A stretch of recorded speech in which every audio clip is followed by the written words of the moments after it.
All right, welcome back to Rob Schmitt Tonight. Day 2 of Biden's Middle East trip. The president in attendance for the opening ceremonies of the Maccabee Games, essentially the Jewish Olympics. Wasn't all fun and games, though. Biden and the Israeli prime minister signing what's called the Jerusalem Declaration, which is a joint pledge to deny Iran nuclear weapons. But it's basically just piles of paper because even though the White House is calling it the centerpiece to Biden's visit without threatening any kind of military action, as the Israeli prime minister pointed out, we showed you earlier in the show, Iran's not going to care. They're not going to take this seriously. Former Connecticut Senator Joe Lieberman joins us now to talk more about this, the author of The Centrist Solution. And, sir, it's good to have you back on. I thought it was good to be with you again. We appreciate it. Yeah, I thought it was really effective, the way the Israeli prime minister spoke today. I mean, he called out Biden saying, we got to do more here. Words are not going to solve this problem. What are your thoughts?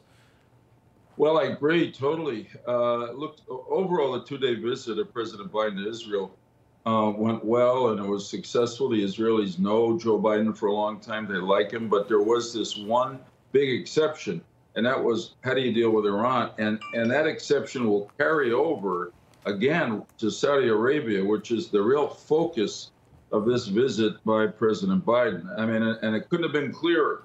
The Israelis say, President Biden says we can solve this diplomatically. And the Israeli government and the Saudis and the rest of the Arab world say, no, you can't.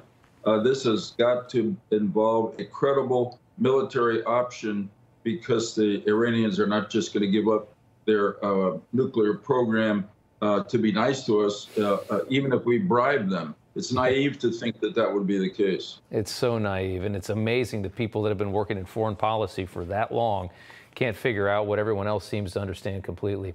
Yesterday, Biden spoke about the United States' attempts at forging a lasting peace in the Middle East. And it's a nice message, but I think this really ticked off a lot of people. He made a very utterly ridiculous, demonstrably false political jab in the process. Take a listen.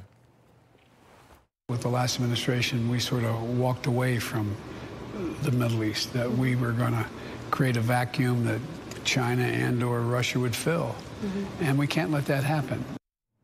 I mean, that is about as ridiculous of a statement as he has made, writing off the Abraham Accords, which had tremendous value.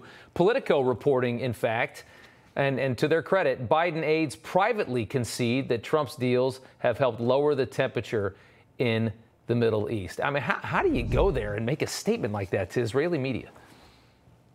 Yeah, listen, the Abraham Accords were one of the great accomplishments of the Trump administration, certainly in foreign policy. Yeah. And really one of the great developments since the modern state of Israel was established in 1948. I mean, greater even than the so-called Oslo peace agreement with the Palestinians. I think the best thing that President Biden can do as he goes to Saudi Arabia is to try to reassure the Saudis that we're on their side and we're against Iran.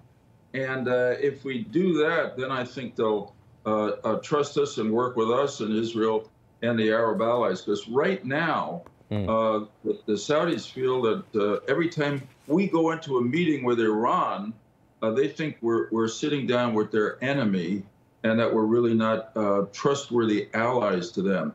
That alliance between the U.S. and Saudi Arabia is critical to us in so many ways. Peace in the region, but also important to our economy when you think about the price of oil and gasoline, the extent to which the Saudis can pump more, which they're not going to do as a favor to us unless we deal with their number one fear, which is Iran. Of course, we shouldn't need their oil, but that's a whole other conversation of common sense that this administration is lacking. I'll come back and we'll talk about that. We will. Senator, thank you so much for the time. Good to see you. Thanks, Rob. Have a good evening. You too.